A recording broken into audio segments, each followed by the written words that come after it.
नमस्कार, स्वागत है आपका इस खास पेशकश में। और आज हम अपना जन्मदिन मना रहे हैं सीएनबीसी आवास का 18वीं सालगिरह। और इस मौके पर हमने बहुत सारे लोगों से बातचीत की और उनकी शुभकामनाएं ली। तो हमने सोचा कि क्यों ना बातचीत की जाए इस देश के जाने माने उद्योगपति मैरिको के चेयरमैन हर्ष मरीवाला जी से, जिन्होंने इंडस्ट्री को ग्रो होते हुए, देश को बदलते हुए, इकॉनमी को आगे बढ़ते हुए देखा, एक्सपीरियंस किया है।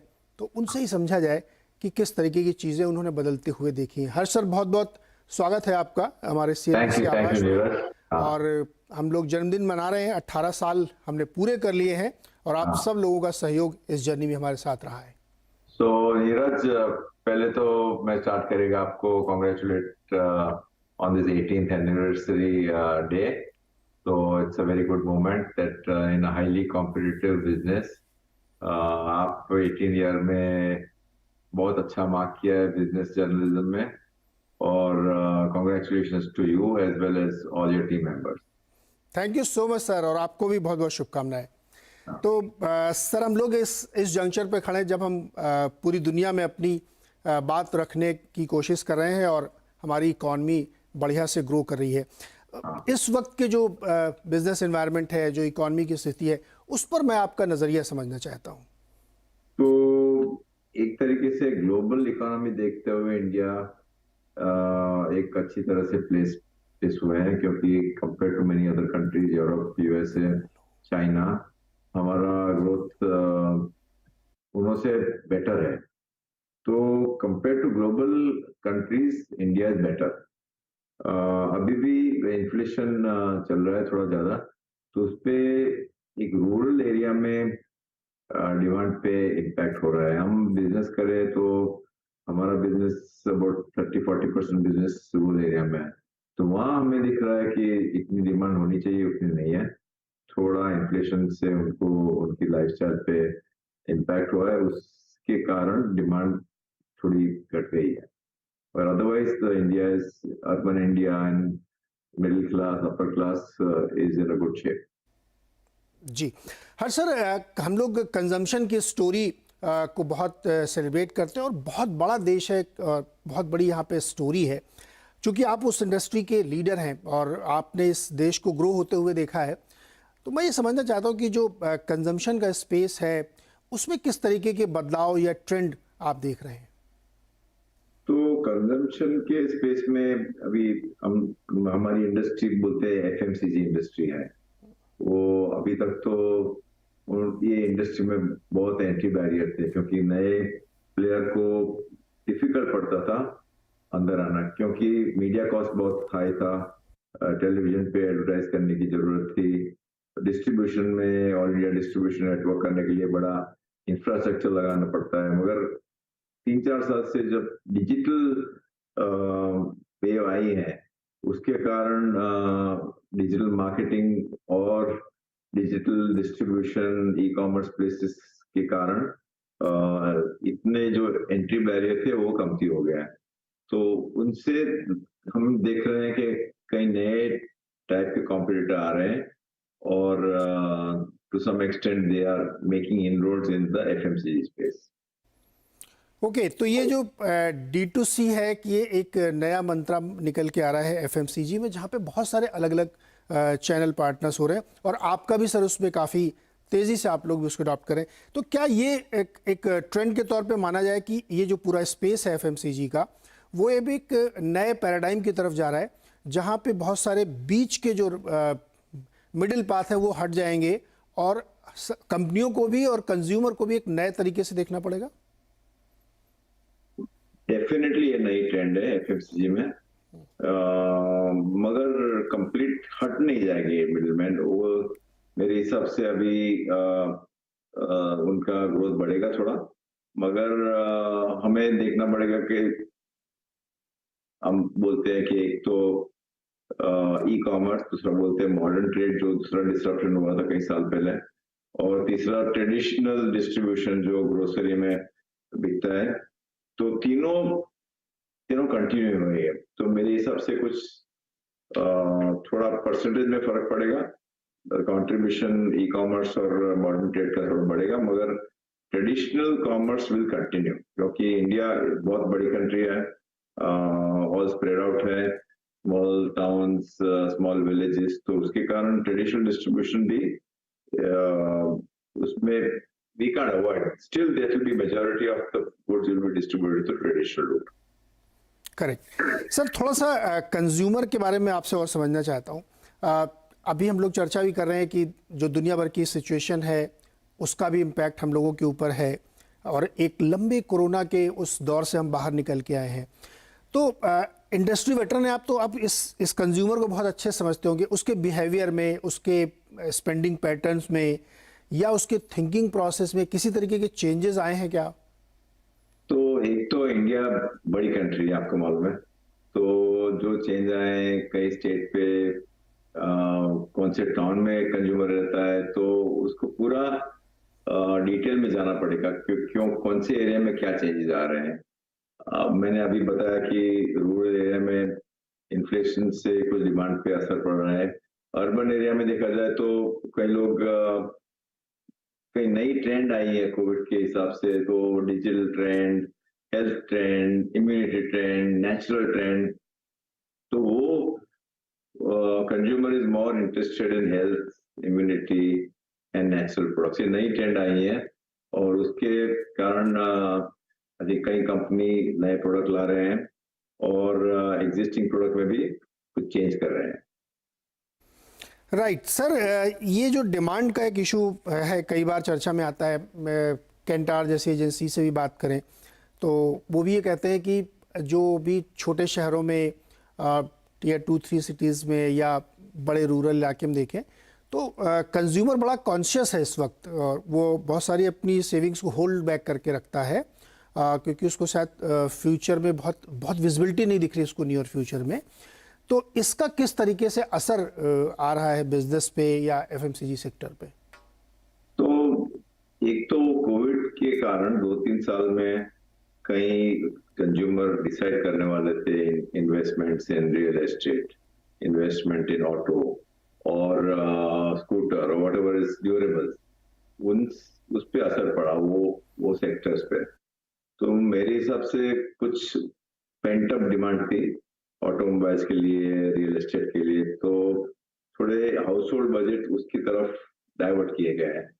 तो शायद वो भी रीजन हो सकता है कि उसके कारण थोड़ा इम्पैक्ट हुआ होगा एफएमसीजी इंडस्ट्री पे। Okay, that's good, that's very fantastic concept.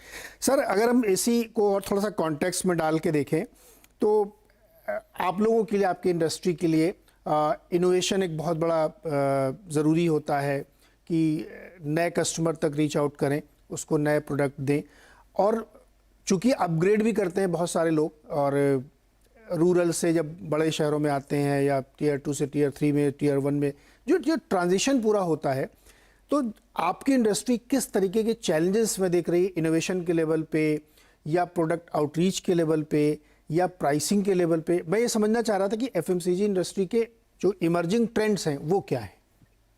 तो मैंने अभी बताया आपको कि होल वर्ल्ड इज चेंजिंग, तो कई ट्रेंड इंडिया में आ रही है, वो फॉरेन से आ रही है, और कोविड के टाइम पे ट्रेंड एक्सेलरेट हो गई। तो एक तो मैंने बताया health, immunity, natural products, organic products, vegan, people are turning more vegetarian, vegan globally. So that's one big initiative. Another is their purchasing habits. पहले तो सब फोन करके करते थे, मगर अभी तो कोविड में इतना यूज हो गया कि ऑर्डर अमेजोन पे करोगे। तो I think that digital savviness has become a habit. I think that's another thing which is emerged. And from the industry point of view, I think I mentioned the D2C competition has emerged. So industry players are launching their own brands apart from acquiring brands. So Marico has acquired 2-3 brands in D2C space, plus we also launched our own products. So in a way, I think things are changing in FMCG because of all these disruptions at the consumer end, at the trade end, as well as the emergence of new competition. So the industry is going through its own set of learnings and adapting to the new environment. Right sir, आपकी leadership position है और बहुत सारे लोग शायद जिनको नहीं पता होगा कि सर ने अर्ली 20s से बिजनेस करना शुरू कर दिया था और उस समय की परिस्थितियां और आज की परिस्थितियों में बहुत फ़र्क है। तो सर थोड़ा सा मुझे वो वाला एक्सपीरियंस भी बताइए, क्योंकि जो अगला सवाल है उससे कॉन्टेक्स्ट लेगा। तो आप बताइए, जब अर्ली डेज में आपने शुरू किया था बिजनेस, तो किस तरीके से एनवायरनमेंट चैलेंजेस या किस तरह से कोई दिखता था? सुपर मार्केट नहीं थी, कोई मॉडर्न स्टोर नहीं थे, कोई ई कॉमर्स नहीं थी, everything was physical. Now everything is what they call phygital, सब डिजिटल आ गया है सब जगह में। तो it was very different. Lot of usage was, at least in our products, was in unbranded, so we could able to shift, make people shift from unbranded to branded. तो consumer habits have change. पहले हमारे जमाने में कोई brand लेते थे तो family brand होती थी. एक आदमी, कोई फैमिली का मेंबर, हाउसवाइफ की, जो वो एक ब्रांड लेके आता था, everybody used to share. Now there is more individual brands. So every individual within family will have a different brand of toothpaste or whatever else, you know. So I think to some extent that also has changed compared to the past.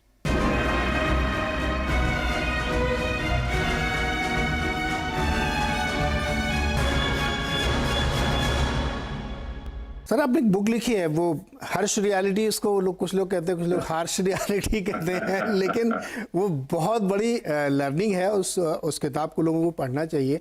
तो उसमें sir क्या theme क्या रखी है आपने? उसको अगर हम हार्श रियलिटी कहें तो क्या लर्निंग है, और हार्श रियलिटी कहें तो क्या लर्निंग है? एक तो name is, there is what they call a pun. Same name has two meanings, you know. Yes. Harsh and harsh. Harsh in Hindi is joy. Harsh in English is something which is very, very, very, shall I say, something revealing, you know. So I just, वो हमारे नाम से पन हुआ है. It works both ways. So the name I think is quite good. And the book is meant for all entrepreneurs जो नए business शुरू कर रहे हैं, कि existing business में है या तो professionals. And the book has met with very good response. So I would encourage all your viewers to read the book. As you mentioned, Harsh Reality is the name of the book. It's one of the best sellers in India, and it's doing very well. And I've got more than anything else. There is a lot of take-home value in the book. क्योंकि कई लोगों ने book पढ़ी है और मुझे information दी है कि ये बुक के कारण कई लर्निंग हुए हैं और they were able to use those learning in their own business or on their life. Right. Harsh sir, जो मैंने कहा था कि इससे जुड़ा हुआ अगला मेरा सवाल होगा, तो आजकल स्टार्टअप कल्चर और यंग एंटरप्रेन्योर्स आ रहे हैं, कुछ ने बहुत बड़े बिजनेसेस खड़े भी किए, तरह तरह की चीज़ें आई और ये कल्चर बहुत तेज़ी से आगे बढ़ रहा है. इसमें गवर्नमेंट का भी सपोर्ट है, आप लोगों की भी बहुत इसमें हेल्प रही है. आप ये एक एनवायरनमेंट खड़ा करने में, या एक जिसको कहते हैं कि बेस बनाने में आप लोगों ने दिया, और अब उन लोगों को एक तरह में कहूँ तो तस्तरी में सजा के चीज़ें मिल रही हैं. लेकिन जो आपके स्पेस की बहुत सारी कंपनीज आ रही हैं, जो D2C चैनल के डायरेक्ट थ्रू आ रही हैं, ऑनलाइन प्लेटफॉर्म बना के, और बहुत सारे बिजनेसेस कर रही हैं, उसमें और आपके बिजनेस में एक बहुत बड़ा फ़र्क ये दिखता है कि उनका जो मॉडल है उसमें कई बार ये लगता है कि शायद वो बिजनेस वैल्यूएशन के लिए किए जा रहे हैं, ना कि एक लॉन्ग जर्नी जो आपने क्रिएट की, जो आपने इतना बड़ा ब्रांड खड़ा किया मेरे को, जो गांव-गांव घर-घर में लोग जानते हैं और हर दूसरा घर उसका एक प्रोडक्ट यूज़ करता है. वो दिलचस्पी की बजाय ऐसा लगता है कि जैसे उनकी दिलचस्पी वैल्यूएशन बढ़ाने में ज़्यादा है. देखो, मैं जब भी शुरू किया था तभी कोई प्राइवेट फंडिंग नहीं था, कोई प्राइवेट इक्विटी नहीं था, कोई प्राइवेट इन्वेस्टमेंट नहीं थे. मगर अभी प्राइवेट इन्वेस्टमेंट आए हैं, कई लोगों ने रेज किए फंड, तो शायद प्रेशर आ रहा है उन इन्वेस्टर के थ्रू कि अभी कुछ वैल्यूएशन बढ़ाओ. मगर ये परमानेंटली कोई बिजनेस इन्वेस्टर को फूल नहीं कर सकता है. तो शायद शॉर्ट टर्म में बढ़ेगा, मगर लॉन्ग टर्म में तो business will be valued only at its real network, you know, और real value of the business, I would say. So I think you are right to some extent कि कई लोग कर रहे हैं टू ड्राइव वैल्यूएशन, बट क्या करें, अभी तो it's not in our hands. And unfortunately, the investors also are trying to push the new entrepreneurs to go on increasing sales without looking at profits. But now there is some थोड़े बदलाव आए हैं. एक 4-6 महीने से अभी investors are more demanding on profitability also, which is a good sign. Sir क्या गलती कर रहे हैं हमारे नए यंगस्टर्स, किस जगह उनको basically I think they think that एक बार फंडिंग आ गया तो बस बढ़ाओ बंद करते रहो, मगर I think they have to see that at some stage business has to make profits. You can't go on burning money all the time. So within a reasonable period of time, they have to start showing some bottom line results. Right. Sir एक सवाल और इन्हीं से जुड़ा हुआ, जब हम लोग आपकी तरफ देखते हैं या और भी जो बड़े बिजनेसेस की तरफ देखते हैं जिन्होंने 40 साल 50 साल 60 साल में एक एम्पायर खड़ा किया और एक ट्रस्ट बिल्ड किया कि उस ब्रांड के साथ, लोगों के साथ, कंज्यूमर के साथ एक विश्वास खड़ा होता है, तो उससे एक लीडरशिप निकलती है. तो जब हम बात करते हैं कि हर्ष मरीवाला जी का हम इंटरव्यू करने जा रहे हैं, उनसे हम बात करेंगे, तो ऐसा लगता है कि हम उनसे बहुत कुछ सीखने की कोशिश करेंगे, क्योंकि आपने एक लीडरशिप क्रिएट की है और अब आप गाइड करते हैं, लोगों को बताते हैं और लोग आपको देख के सीखते हैं. आज के ज़माने के जो एंटरप्रेन्योर्स हैं, जो बिजनेसेस खड़ा कर रहे हैं, उसमें लीडरशिप में क्या क्वालिटी आप देखते हैं, किस तरीके की लैकिंग आप देखते हैं? मतलब यहाँ पे जरूरी नहीं हम क्रिटिसाइज करें, लेकिन आप चूंकि वेटरन है तो आप गाइड भी कर सकते हैं और उनको क्रिटिसिज्म सुनना भी चाहिए अगर आप बोलेंगे तो. लेकिन मुझे ऐसा लगता है कि लीडरशिप बहुत दिखती नहीं. एक तो लीडरशिप यानी you have to have a good team, क्योंकि टैलेंट की शॉर्टेज तो बढ़ रही है इंडिया में. तो good quality talent is very important. More importantly एक गवर्नेंस अच्छा होना चाहिए नए बिजनेस में, क्योंकि they think that they only जब बिजनेस बढ़ेगा तो मैं गवर्नेंस के पीछे जाएगा. मगर you seen companies where the valuations have got very badly hit because of bad governance, you know. So I think the key learning is that governance has to, you have to do things in the right manner from the time you start business and not wait for it to become very big before you start looking at subjects like governance. Okay sir, 2-3 की teachings दे सकते हैं आप उनको कि भैया आप जो ये बिजनेस कर रहे हैं उसमें ये चीजें और कर लीजिए. तो अभी देखिए आपने टैलेंट की बात की सर, कितने लोग छोड़ के भी जा रहे हैं, तो इससे और चिंता होती है. बस मैं एडवाइस दूंगा, आप मेरी बुक पढ़िए कि बुक में बहुत एडवाइस है. अभी छोटे 5-10 मिनट में तो मैं कमती बता सकता हूँ, मगर बुक में डिटेल में मेरे खुद एक्सपीरियंस है. मगर just to tell you, I think importance of talent, importance of culture, importance of governance, and then the need to innovate and be differentiated on a regular basis. Because ये country में competition बढ़ रहा है, तो it's very important that you stay 2 steps ahead of competition, and you can't offer a me too product which others are giving. So you have to be differentiated in the marketplace, and that only will help you win and succeed in the marketplace. Correct. Sir अब summarise करते हैं इसको हम लोग. हमने entrepreneur की बात की, आपके बिजनेस की बात की, सेक्टर कंज्यूमर की बात की. नेक्स्ट 5-10 ईयर्स के लिए अगर हम विजुलाइज करने की कोशिश करें तो इंडिया एज ए होल और सेक्टर एज ए होल आपका किस तरीके के परफॉर्मेंस की हम लोग उम्मीद रखें और क्या चीज़ें चैलेंज के तौर पे भी आ सकती हैं? तो एक तो India as a whole, as mentioned in the beginning of the interview, एक तो we are in a sweet spot globally. So we have to grow because we have a young population. They have to be, उनको job मिलना चाहिए. तो a lot of responsibility of growth lies with the entrepreneurs.